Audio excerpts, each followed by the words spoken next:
Mu টিয়ানকে তার বোনের সাথে আলাপ করায়। টিয়ান জানতো না যে মিয়াও তার বোন হবে। এই দৃশ্য দেখার পর কিছুক্ষণের জন্য যেন টিয়ানের জীবন থমকে দাঁড়িয়েছিল। টিয়ান খুব খুশি হয়। এরপর ফিরে এসে বান্ধবীকে সব বলে। বান্ধবীও খুব খুশি হয়। টিয়ান যখন আইসক্রিম বানাচ্ছিল তখন একটি লোক এসে তাকে খুব বিরক্ত করে। লোকটি কিছুক্ষণ আগে মিউ এর কোম্পানিতে পার্টনারশিপে জয়েন হয়েছিল।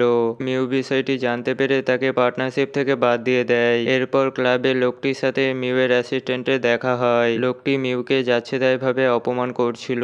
তা সহ্য করতে না পেরে ছেলেটি তার মাথা ফাটিয়ে দেয়। পরের সিনে মিউ টিয়ানকে একটি জায়গায় ডাকে। মিউ দেখে একটি সুন্দর বাড়ি যেটা মিউ আলাদাভাবে ডেকোরেট করেছিল। মিউ বলে, তুমি এখানে যে কোনো সময় এসে আমার জন্য আইসক্রিম বানাতে পারবে। মিউ এর সাথে কিছু সময় কাটাতে টিয়ানের ভালো লাগে। মিউ দেখে কেউ একজন ড্রোন উড়াচ্ছে, তাই মিউ ড্রোনটির পেছন করে। মিউ দেখে ড্রোনটি একটি বুড়ো মানুষ ওড়াচ্ছিল। লোকটির নাম গাও। লোকটি ছিল খুবই কঠোর। সে নিজের এক্সপেরিমেন্ট কাউকে দেখাতে চাইতো না। মিউ গাওয়ের সাথে কথা বলতে চাইলে গাও মানা করে দেয়। তখন টিয়ান সেখানে আসে। জানা যায় গাওয়ের সাথে টিয়ানের খুব ভালো সম্পর্ক আছে।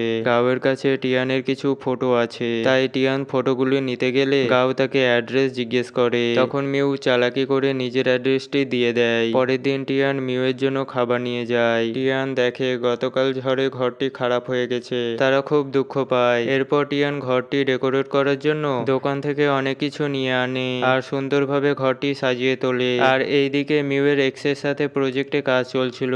মিউকে আইসক্রিম খেতে দেখে এক্স আইসক্রিমটি চাইছিল। মিউ ভাবে মেয়েটি নিশ্চয়ই তাকে পটানোর চেষ্টা করছে, তাই মিউ তাকে বেশি গুরুত্ব দেয় না। মিউ এর খিদে লাগায় মেয়েটি তাকে ডিনারে নিয়ে যায়। তখন বোঝা যায় মেয়েটি ছিল মিউ এর স্কুল ফ্রেন্ড। একসময় তারা রিলেশনশিপে ছিল, তাই মেয়েটি মিউ এর সম্পর্কে অনেক কিছু জানে। এরপর মেয়েটি মিউ এর জন্য আইসক্রিম অর্ডার করে, কিন্তু মিউ সেটা খায় না। মেয়েটি কারণ জানতে চাইলে মিউ বলে, আমি শুধু টিয়ানের বানানো আইসক্রিম খাই। সেটা শুনে মেয়েটির খারাপ লাগে। পরের দিন মিউ তার বাড়ি ঠিক করার জন্য যায়। মিউ দেখে ঘরটি সুন্দরভাবে সাজানো গোছানো রয়েছে। মিউ বুঝে যায় এইসব টিয়ান তার মন জেতার জন্য করেছে। ঠিক সেই সময় ডক্টর গাওয়ের এন্ট্রি হয়। গাও টিয়ানকে সেই ফুটেজগুলি দেয়। টিয়ান খুব খুশি হয়। এরপর সবাই সেখানে প্রকৃতির মাঝে বসে সুন্দরভাবে লাঞ্চ করছিল, যেন এই মুহূর্তগুলি কোনোদিন ফিরে আসবে না।